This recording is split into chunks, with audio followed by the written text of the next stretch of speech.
Então, quais dores são normais da gestação? Qual dor que é normal? Na gestação, é considerada uma dor normal a dor na lombar, por exemplo. Às vezes aparece dor no quadril, às vezes aparece dor no joelho, né? E aí eu vou trazer algumas informações importantes para vocês. Então, por exemplo, só para vocês entenderem como que é uma adaptação forçada que tem.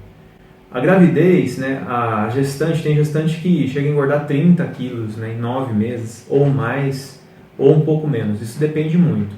Mas isso não importa. O que importa é você pegar, por exemplo, 30 quilos, ou que seja 10 quilos, e coloca na tua barriga, por exemplo, ali, e começa a andar no dia a dia. E independente se é homem ou mulher, porque às vezes a pessoa nunca passou por isso. A adaptação que a pessoa sofre quando ela ganha esse peso, ela é muito rápida que ela tem que ter. E isso acontece em muitas coisas com o corpo da pessoa. Então, biomecanicamente, você tem que sofrer uma adaptação do corpo de uma maneira assim brutal. Quando você engorda comendo, você engorda em diversas regiões do teu corpo. Tem gente que engorda mais num lugar ou no outro, mas você engorda em tudo. Quando a mulher está gestante, ela engorda principalmente na barriga, e aí depois vai ter algumas outras coisas que vai trazer um aumento do peso, como por exemplo a retenção de líquido. Ela fica mais inchada, fica mais edemaciada. Então você olha no pezinho da gravidinha, está parecendo um pãozinho.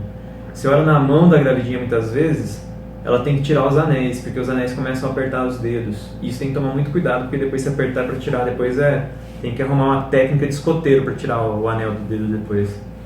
E aí, olha que informação interessante. Tem trabalho que mostra que para cada quilo que você ganha, então para cada 1 quilo de peso que você ganha, você aumenta o impacto na sua região lombar e no seu joelho em 10 quilos, tá? A cada passo que você dá no seu dia.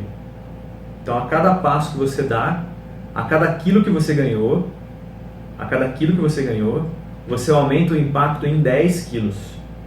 Ou seja, se uma mamãe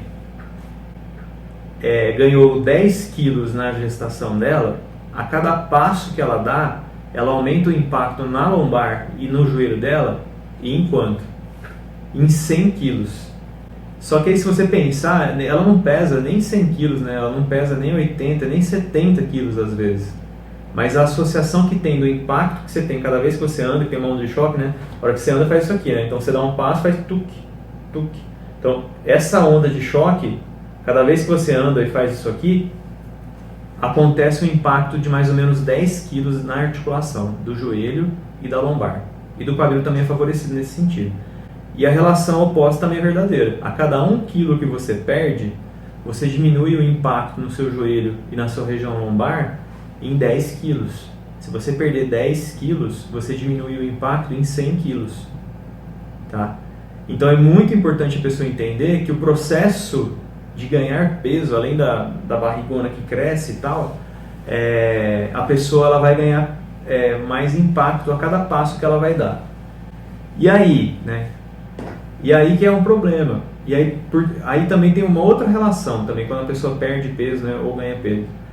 A cada 10% de massa que a pessoa perde, então vou colocar um número maior para vocês entenderem a relação, né? Então se a pessoa pesa 100 quilos e ela diminui 10%, então 100 quilos, 10% é 10 quilos. Então se ela sai de 100 e volta para 90, a dor dela na lombar e no joelho diminui em 50%. Então vamos falar que a pessoa tem uma dor de 0 a 10, ela tem uma dor que é 8. Se ela perder 10% da massa dela, 10% do peso dela, ela vai diminuir a dor dela em 50%. Então essa dor que é 8, a dor vai para 4. E aí é um problema, porque assim, se ela ganha esses 10 quilos, possivelmente é normal que aconteça essa dor. E aí durante o que eu mostro para vocês, que vocês vão buscar nisso, e as informações que a gente vem trazendo, não vai resolver o problema da dor. Não vai resolver o problema da dor. Se alguém fala assim, ó, faça isso que você nunca mais terá dor, para de assistir o vídeo, vai procurar outro profissional que trabalha de maneira mais séria, porque assim, dificilmente. Pode acontecer mas normalmente isso não é normal. O normal é ter a dor, porque é comum essa adaptação, é fisiológico, é biomecânico. Agora, se de repente não está acontecendo dor nenhuma, né, tem que tomar cuidado para ver se não está acontecendo alguma coisa de ruim até. Porque às vezes tem a associação que a criança pode não estar ganhando muito peso, entre outras coisas. A criança, não a mamãe. Por isso que tem que fazer um acompanhamento certinho também, que tem uma tolerância do peso da mãe também nesse sentido, né? E aí, como a mãe ela absorve mais líquido, então se ela absorve mais líquido, adivinha o que acontece? Ela vai ficar mais pesada, porque ela absorve mais. Então você está querendo dizer que se eu beber menos água vai ser bom para mim? Não, inverso, vai ser péssimo para você. Sabe por quê? Porque a articulação tem um negocinho lá dentro que lubrifica a articulação que chama líquido sinovial. E como o nome fala, é líquido, e o sinovial é porque está dentro da sinovia ali, está dentro de uma cápsula. Para que ele serve? Serve para lubrificar e amortecer. Como que acontece essa lubrificação e esse amortecimento? Através de ingestão de líquido, então você tem que tomar água, porque se você não tomar água, você não se hidrata, você fica desidratado e não tem como chegar nada lá naquele lugar. Então quando você se hidrata, é importante, e outra coisa muito importante é entender que é através do movimento. Então o que isso quer dizer? O que eu estou querendo dizer é que a gestante, quanto mais ela fica parada sem fazer nada, mais ela vai ter dor. E aí, gente, esquece da lei do tudo ou nada. Não é assim, lei do tudo ou nada. Então você está querendo dizer que eu vou correr uma maratona, então, ou eu tenho que fazer crossfit e eu não posso ficar deitada? Não, quero dizer que você tem que ser ativa. Ativa dentro do que você é ativa.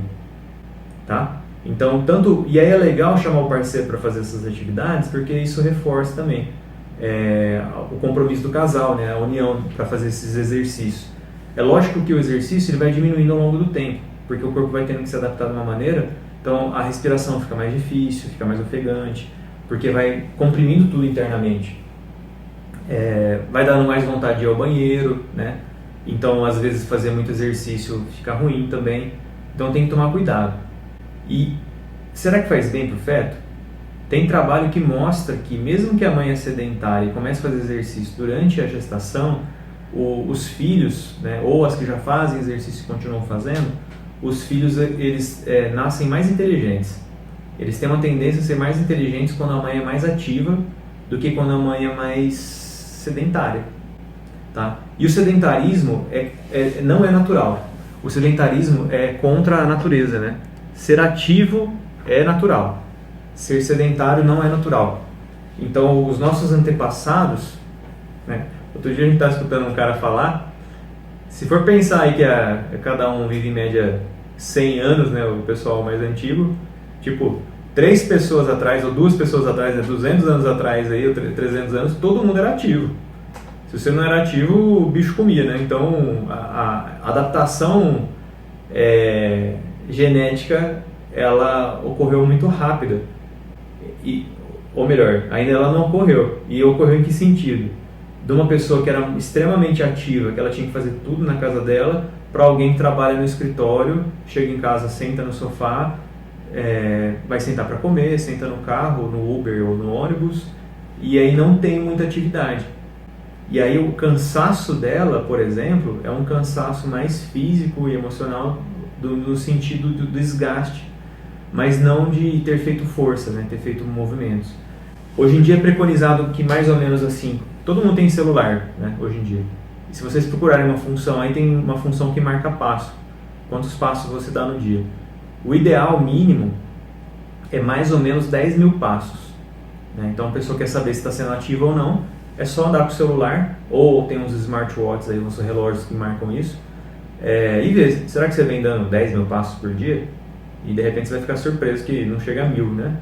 E 6.000 é bacana, assim, né? Falar assim, tá, você é um sedentário que anda, e aí quando tem mais que isso, que é mais ou menos 10.000, aí já é considerado uma pessoa ativa, tá? Fala assim, nossa, mas eu ando tanto e parece que não marca tantos passos, é porque talvez você não seja acostumado.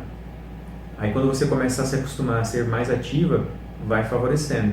E se acostumar a ser ativo, às vezes para algumas pessoas é mais fácil, para outras é mais difícil. E a mesma coisa que se acostumar a ser sedentário, né? Começar a ficar parado.